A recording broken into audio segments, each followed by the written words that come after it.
Alright, we've done Major League Pickleball Premier League draft recap, but let's go and do a Challenger League too. A few things you need to know. Challenger League will only have 10 teams this year. Also, there's no fancy dynamic bidding system, it's just a regular old snake draft. Just like Premier, teams can keep up to 3 players that they draft, and 4 teams will be promoted to Premier League at the end of the Challenger season.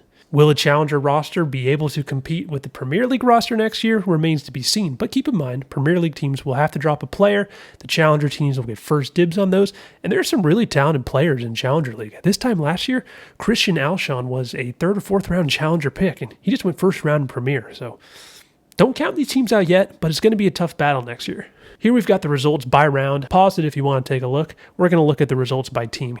I don't have any fancy charts like I did for my Premier League breakdown. I do have a few tables here, and you'll see that it was a pretty balanced draft in terms of gender drafting. There's a slight edge, 6 women to 4 men in the first round, but overall there wasn't really any dominant strategy or any run on men early like we saw in Premier League. We'll be making a tier list just like we did in the last video, however this time I'm imposing some rules on myself. First of all, there can only be 1 team in the S tier. In my S plus A tiers, I'm capping those at 4 teams because those are my teams that I'm picking to get promoted. Additionally, I have to put at least 1 team in each of the remaining tiers, and your job is to tear me to shreds in the comments. There's some players that got drafted that I've never seen play before. Hold me accountable.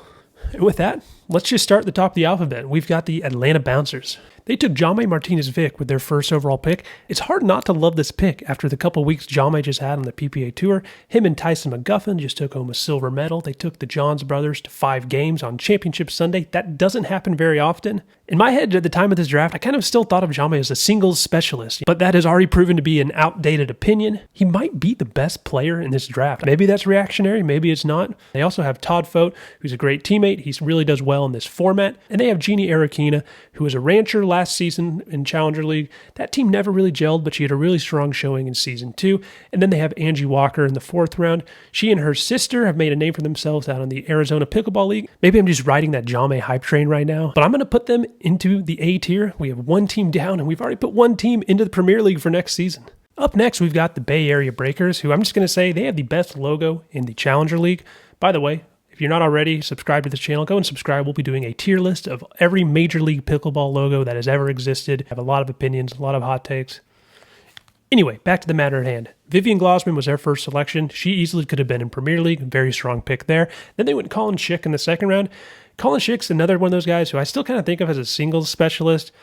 Maybe I'm making the same mistake I was with Jaume, I don't know. But he's been playing with Jack Sock on the PPA Tour, and they haven't really been getting the results you would expect to. Maybe that says more about Jack Sock, and maybe he shouldn't be a first-round Premier League pick. Who knows? Just saying. But he's played with Rachel Retker before, who they took in the 3rd round, and they rounded out with Patrick Kovka. Overall, this team is very strong, but I don't know. I'm just not quite sold on Colin being there as a doubles player. However, if it does go to Dream Breaker, this team will be very good. I'm going to put this team in the C tier. All right, now we've got the California Black Bears. They took Rafa Hewitt and DJ Young. They were the only team to go man-man in the first 2 rounds, and they probably had the best men's team top to bottom in this entire league. Both these guys have played in the Premier League. This is Rafa's first season down in Challenger. He's Mr. MLP. He's going to be rounding him up. And then DJ Young, that alone is enough firepower that's going to make this team dangerous. There's Amanda Hendry and Emily Ackerman who played very well in the APP Tour. I'm going to put this team in the A tier as well. I think that's going to be enough firepower to get it done.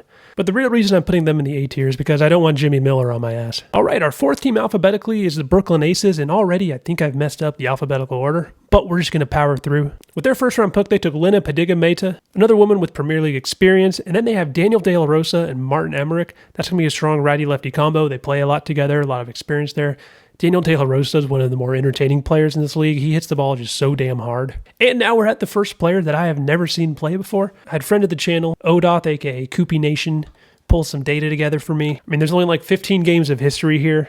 One of those is her double pickling somebody in singles. Another one is her getting double pickled by Annalie Waters. At the end of the day, I just didn't feel comfortable putting this team higher than C, but the 3 players that I have seen play are all really good, so if she proves to be a good pick here, this team could be dangerous. Up next, we've got the Chicago Slice. With their first pick in the 2nd overall selection, first man off the board was Jack Jr. Mint Monroe. I'm a big believer in Jack Monroe. He's kind enough to have played on the same court as me, even though I do not belong on the same court as him. Is he a righty? Is he a lefty? I don't know. I don't even know if he knows. And then with Allison Harris and Kelsey Grambeau, Jack and Kelsey have played together on the APP Tour, and Allison's gotten a lot of medals in the last year on the APP Tour. And then Brendan Long, who was their 4th pick, who is not pictured here. He wasn't pictured on the MLP website for whatever reason. But that's actually good news for the Slice, because the last time people forgot about Brendan Long, The PPA Tour didn't make him a graphic. He had to make his own. He ended up winning gold that tournament, so I think this is a good omen for them. Also, we have to talk about these graphics real quick. That cannot be good for the New Balance. Allison Harris is just rising from the deep dish. First pass, I had them in the A tier. I wasn't sure if that was just because I was hungry. I just had to bump them down to the B tier. I'm going to take a quick break here from our sponsor in this video. That is the Austin Pickle Ranch. We've got a new facility opening in North Austin. There will be 16 indoor courts. The first 3 courts are open to members, and they have a new updated membership model. In fact, they have 2 new membership models. They have the actual membership model you can sign up for, and there's me, the membership model. Up next, we've got the Florida Smash. They took Travis Rettenmeyer, might still be a part of the ownership of this team, so not too surprising to see him get drafted there.